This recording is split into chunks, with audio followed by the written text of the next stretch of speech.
स्वागत है आपका। इंडिया टीवी देख रहे हैं आप। आपके साथ मैं हूं प्राची पाराशर। सीधा आपको लिए चलते हैं दिल्ली यूनिवर्सिटी, जहां शताब्दी समारोह में पीएम संबोधित कर रहे हैं। कुछ लोग मेरे सामने बैठे हैं जिनको मैं विद्यार्थी काल से जानता हूं, लेकिन अब बहुत बड़े बड़े लोग बन गए हैं।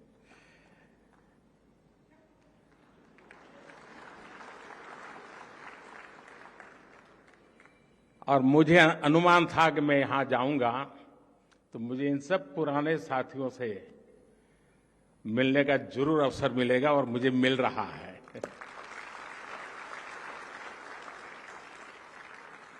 साथियों, डीयू का कोई भी स्टूडेंट हो, कॉलेज फेस्ट चाहे अपने कॉलेज में हो या दूसरे कॉलेज में, उसके लिए सबसे इम्पोर्टेंट यही होता है कि बस किसी तरह उस फेस्ट का हिस्सा बन जाए।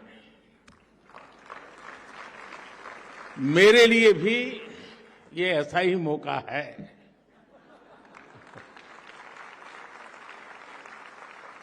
मुझे खुशी है कि आज जब दिल्ली यूनिवर्सिटी के 100 साल का सेलिब्रेशन हो रहा है, तो इस फेस्टिव माहौल में मुझे भी आप सबके बीच आने का अवसर मिला है।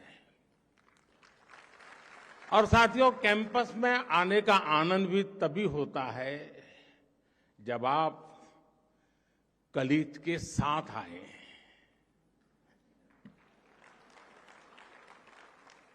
दो दोस्त चल दिए गप्पे मारते हुए, दुनिया जहान की बातें करेंगे, इजराइल से लेकर के मून तक कुछ छोड़ेंगे नहीं। कौन सी फिल्म देखी, ओटीटी पर वो सीरीज अच्छी है, वो वाली रील देखी या नहीं देखी, यानी बातों का अथाह समंदर होता है। इसलिए मैं भी आज आपकी ही तरह दिल्ली मेट्रो से अपने युवा दोस्तों से गपशप करते करते यहां पहुंचा हूं।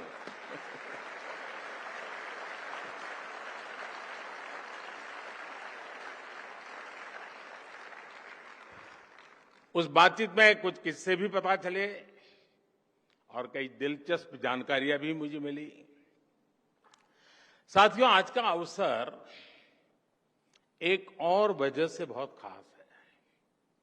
ड्यू ने एक ऐसे समय में अपने 100 वर्ष पूरे किए हैं जब देश अपनी आजादी के 75 वर्ष पूरे होने पर अमृत महोत्सव मना रहा है। कोई भी देश हो, उसकी यूनिवर्सिटीज, उसके शिक्षण संस्थान उसकी उपलब्धियों का सच्चा प्रतिबिंब होते हैं। ड्यू की भी इन 100 वर्षों की यात्रा में कितने ही ऐतिहासिक पड़ाव आए हैं। इसमें कितने प्रोफेसर्स का, कितने स्टूडेंट्स का और कितने ही दूसरे लोगों का जीवन जुड़ रहा है। एक तरह से दिल्ली यूनिवर्सिटी सिर्फ एक यूनिवर्सिटी नहीं, बल्कि एक मूवमेंट रही है।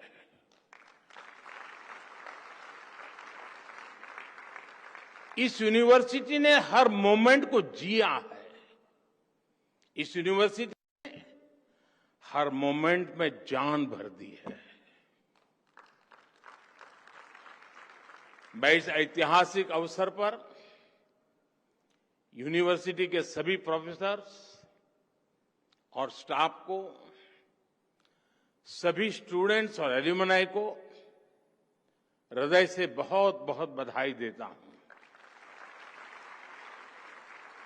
साथियों, आज इस आयोजन के जरिए यहां नए और पुराने स्टूडेंट्स भी साथ मिल रहे हैं।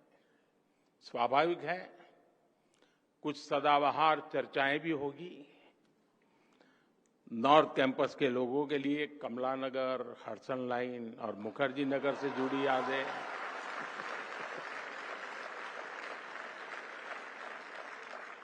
साउथ कैंपस वालों के लिए सत्य निकेतन के किस्से, आप चाहे जिस ईयर के पास आउट हो, 2 डीयू वाले मिलकर इन पर कभी भी घंटों निकाल सकते हैं।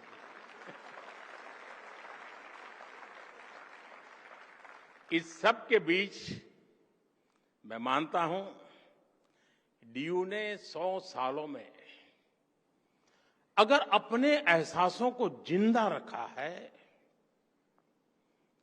तो अपने मूल्यों को भी जीवंत रखा है। निष्ठा धृति सत्यम, यूनिवर्सिटी का ये ध्येय वाक्य अपने हर एक स्टूडेंट के जीवन में गाइडिंग लैंप की तरह है।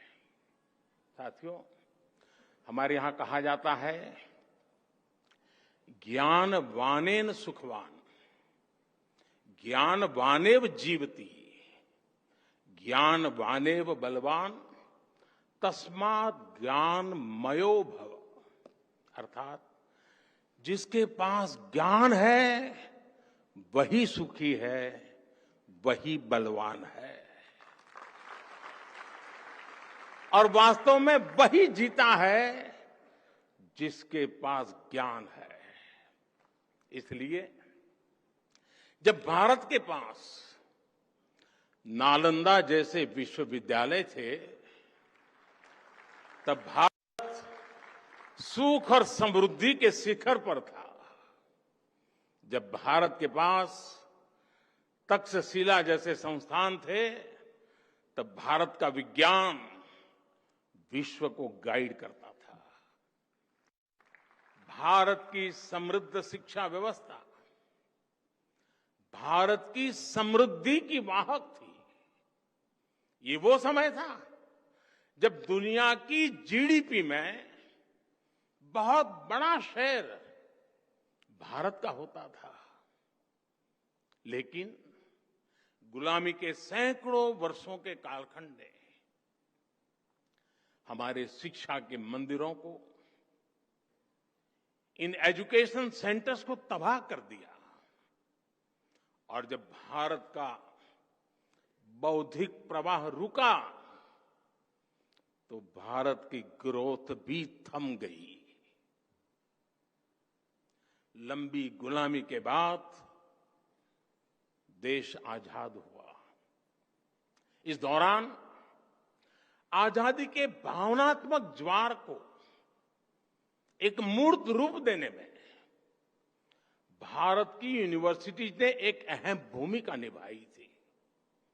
इनके जरिए एक ऐसी युवा पीढ़ी खड़ी हुई जो उस समय के आधुनिक विश्व को ललकार सकती थी। दिल्ली यूनिवर्सिटी भी इस मूवमेंट का एक बड़ा सेंटर थी। डीयू के सभी स्टूडेंट्स, वो चाहे किसी भी कोर्स में हो, वो अपने संस्थान की इन जड़ों से जरूर परिचित होंगे। अतीत की ये समझ हमारे अस्तित्व को आकार देती है, आदर्शों को आधार देती है और भविष्य के विजन को विस्तार देती है। साथियों, कोई इंसान हो या संस्थान, जब उसके संकल्प देश के लिए होते हैं, तो उसकी सफलता भी देश की सफलताओं से कदम मिलाकर चलती है। कभी डीयू में केवल 3 कॉलेज थे, आज 90 से ज्यादा कॉलेज है। कभी भारत की इकोनॉमी फ्रेजाइल के लिस्ट में थी, खस्ता हाल थी। आज भारत दुनिया की टॉप 5 इकोनॉमीज में शामिल हो चुका है।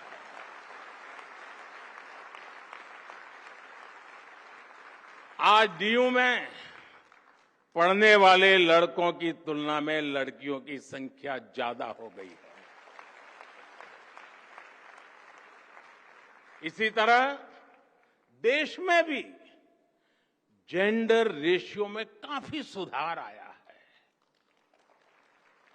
यानी शिक्षण संस्थान की जड़ें जितनी गहरी होती हैं, देश की शाखाएं उतनी ही ऊंचाइयों को छूती है।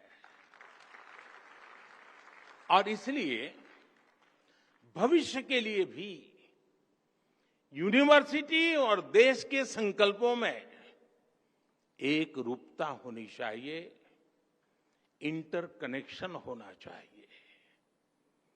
25 साल बाद जब देश अपनी आजादी के 100 साल पूरे करेगा, तब दिल्ली यूनिवर्सिटी अपनी स्थापना के 125 वर्ष मनाएगी।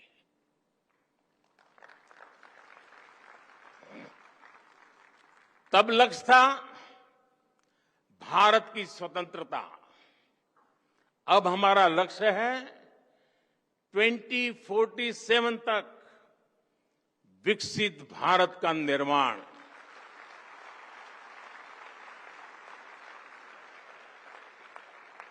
पिछली शताब्दी के तीसरे दशक ने, अगर पिछली शताब्दी के इतिहास की तरफ नजर करें तो पिछली शताब्दी के तीसरे दशक ने स्वतंत्रता संग्राम को नई गति दी थी। अब इस शताब्दी का ये तीसरा दशक भारत की विकास यात्रा को नई रफ्तार देगा।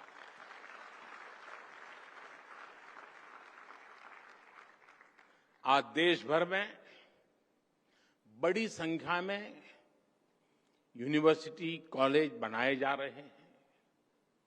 पिछले कुछ वर्षों में आईआईटी, आईआईएम, एनआईटी और एम्स जैसी संस्थाओं की संख्या में लगातार बढ़ोतरी हुई है। ये सभी इंस्टीट्यूट्स न्यू इंडिया के बिल्डिंग ब्लॉक्स बन रहे हैं। साथियों, शिक्षा सिर्फ सिखाने की प्रक्रिया नहीं है, बल्कि ये सीखने की भी प्रक्रिया है। लंबे समय तक शिक्षा का फोकस इसी बात पर रहा कि छात्रों को क्या पढ़ाया जाना चाहिए, लेकिन हमने फोकस इस बात पर भी शिफ्ट किया कि छात्र क्या सीखना चाहता है।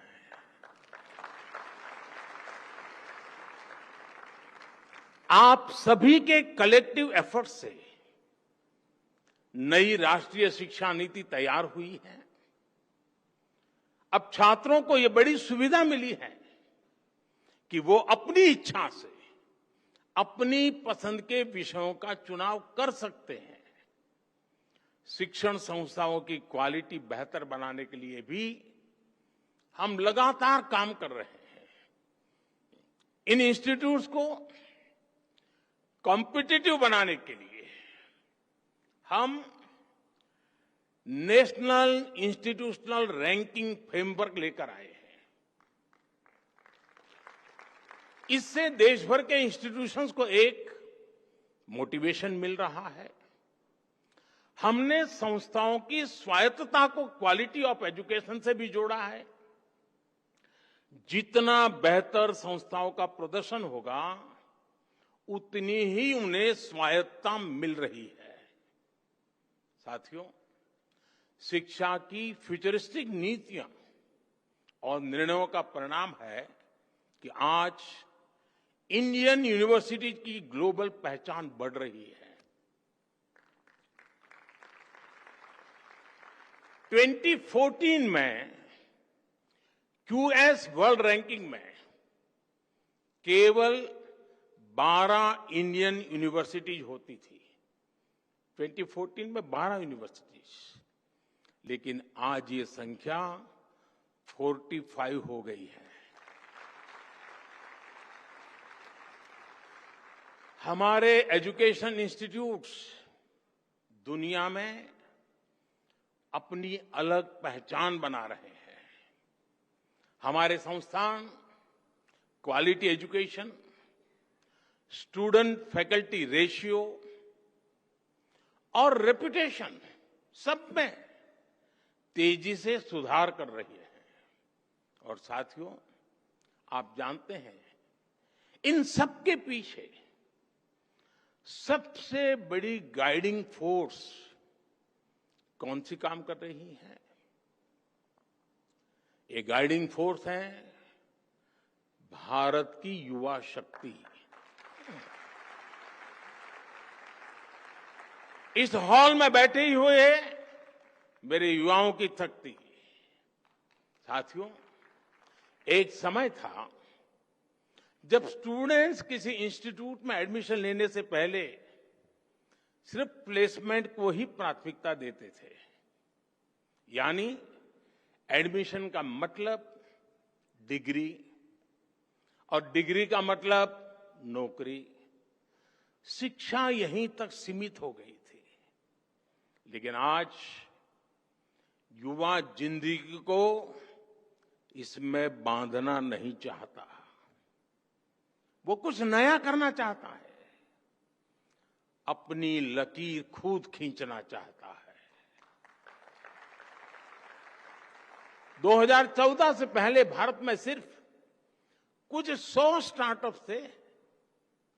आज भारत में स्टार्टअप्स की संख्या 1 लाख को भी पार कर गई है। 2014-15 की तुलना में आज 40% से ज्यादा पेटेंट फाइल हो रहे हैं।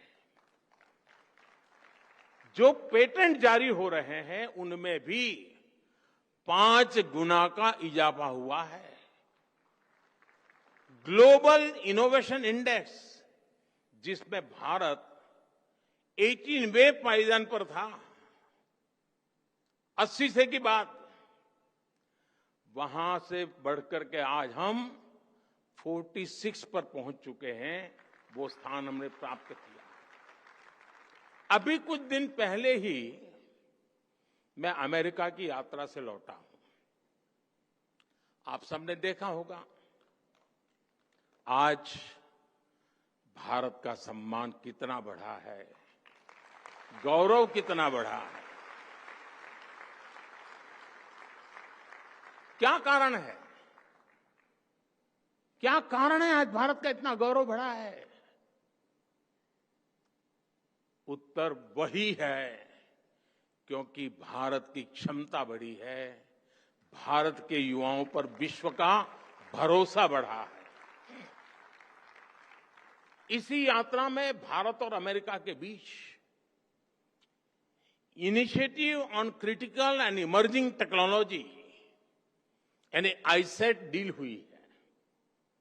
इस एक समझौते से हमारे युवाओं के लिए धरती से लेकर स्पेस तक, सेमीकंडक्टर से लेकर एआई तक तमाम फील्ड्स में नए अवसर पैदा होने वाले हैं।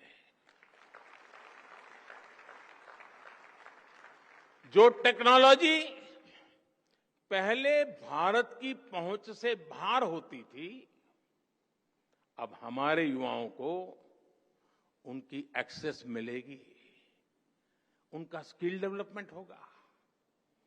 अमेरिका की माइक्रोन, गूगल तथा एप्लाइड मटेरियल जैसी कंपनियों ने भारत में बड़े निवेश का फैसला लिया है। और साथियों, ये आहट है कि भविष्य का भारत कैसा होने वाला है, आपके लिए कैसे कैसे अवसर दस्तक दे रहे हैं। साथियों, इंडस्ट्री 4.0 की क्रांति भी हमारे दरवाजे पर आ चुकी है। कल तक एआई और एआर वीआर के जो किस्से हम साइंस फिक्शन फिल्मों में देखते थे, वो अब आज हमारी रियल लाइफ का हिस्सा बन रहे हैं। ड्राइविंग से लेकर सर्जरी तक रोबोटिक्स अब न्यू नॉर्मल बन रहा है। ये सभी सेक्टर्स भारत की युवा पीढ़ी के लिए, हमारे स्टूडेंट्स के लिए नए रास्ते बना रहे हैं।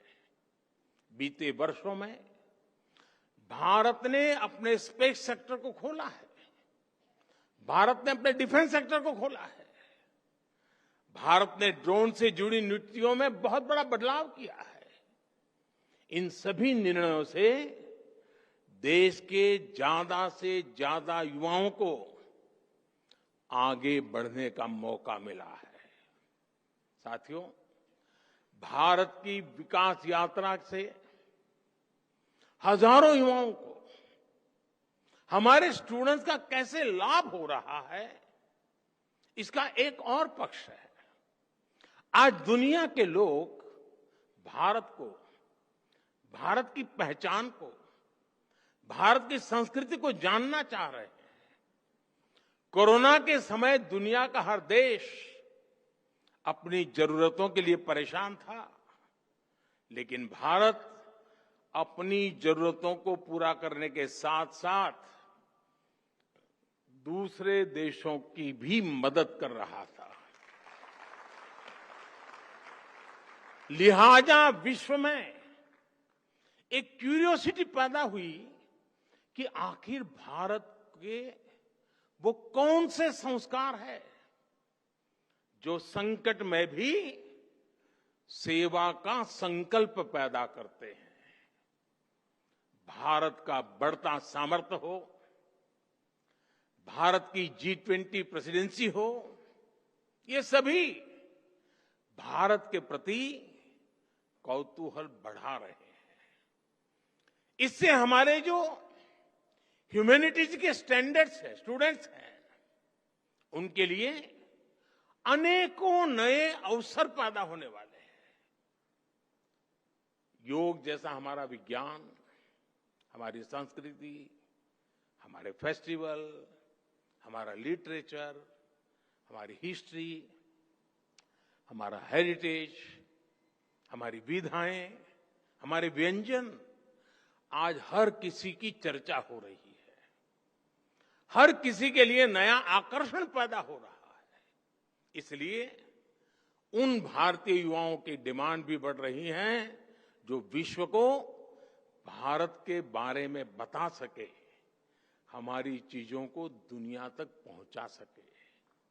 आज डेमोक्रेसी, इक्वालिटी और म्यूचुअल रिस्पेक्ट जैसे इंडियन वैल्यूज दुनिया के लिए मानवीय पैमाना बन रही है। गवर्नमेंट फर्म से लेकर डिप्लोमेसी तक कई क्षेत्रों में भारतीय युवाओं के लिए लगातार नए मौके बन रहे हैं। देश में हिस्ट्री, हेरिटेज और कल्चर से जुड़े क्षेत्रों ने भी युवाओं के लिए अपार संभावनाएं बना दी है। आज देश के अलग अलग राज्यों में ट्राइबल म्यूजियम्स बन रहे हैं। पीएम म्यूजियम के जरिए आजाद भारत की विकास यात्रा के दर्शन होते हैं। और आपको ये जानकर के भी अच्छा लगेगा कि दिल्ली में विश्व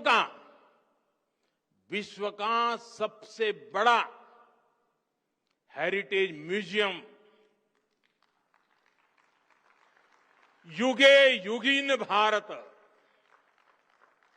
ये भी बनने जा रहा है।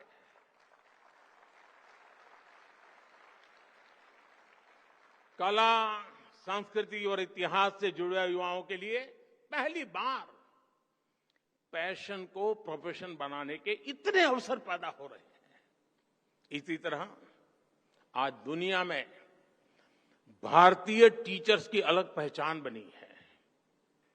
मैं ग्लोबल लीडर से मिलता हूं, उनमें से कई अपने किसी न किसी इंडियन टीचर से जुड़े किस्से बताते हैं और बड़े गौरव से बताते हैं। भारत की ये सॉफ्ट पावर इंडियन यूथ की सक्सेस स्टोरी बन सकती है। इस सब के लिए हमारी यूनिवर्सिटीज को, हमारे इंस्टीट्यूशंस को तैयार होना है, अपने माइंडसेट को तैयार करना है। हर यूनिवर्सिटी को अपने लिए एक रोड मैप बनाना होगा, अपने लक्ष्यों को तय करना होगा। जब आप इस संस्थान के 125 वर्ष मनाएं, तब आपकी गिनती वर्ल्ड की टॉप रैंकिंग वाली यूनिवर्सिटी में हो, इसके लिए अपने प्रयास बढ़ाएं। फ्यूचर मेकिंग इनोवेशंस आपके यहां हो, दुनिया के बेस्ट आइडियाज और लीडर्स आपके यहां से निकले, इसके लिए आपको लगातार काम करना होगा। लेकिन इतने सारे बदलावों के बीच आप लोग पूरी तरह मत बदल जाइएगा। कुछ बातें वैसी ही छोड़ दीजिएगा भाई। नॉर्थ कैंपस में पटेल चेस की चाय, नूडल्स,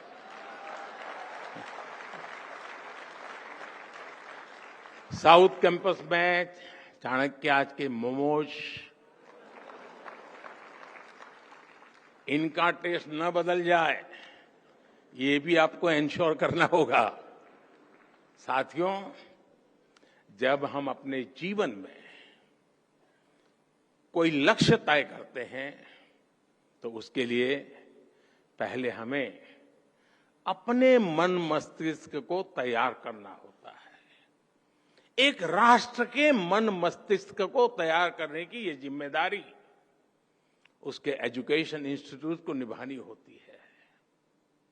हमारी नई जनरेशन फ्यूचर रेडी हो, वो चैलेंजेस को एक्सेप्ट करने और फेस करने का टेम्परामेंट रखती हो। ये शिक्षा संस्थान के विजन और मिशन से ही संभव होता है। मुझे विश्वास है दिल्ली यूनिवर्सिटी अपनी इस यात्रा को आगे बढ़ाते हुए इन संकल्पों को जरूर पूरा करेगी। इसी के साथ आप सभी को इस शताब्दी वर्ष की यात्रा को जिस प्रकार से आपने आगे बढ़ाया है, उसे और अधिक सामर्थ्य से और अधिक शानदार तरीके से और अधिक सपने और संकल्पों को लेकर के सिद्धि को प्राप्त करने का रास्ता बनाते हुए आगे बढ़े।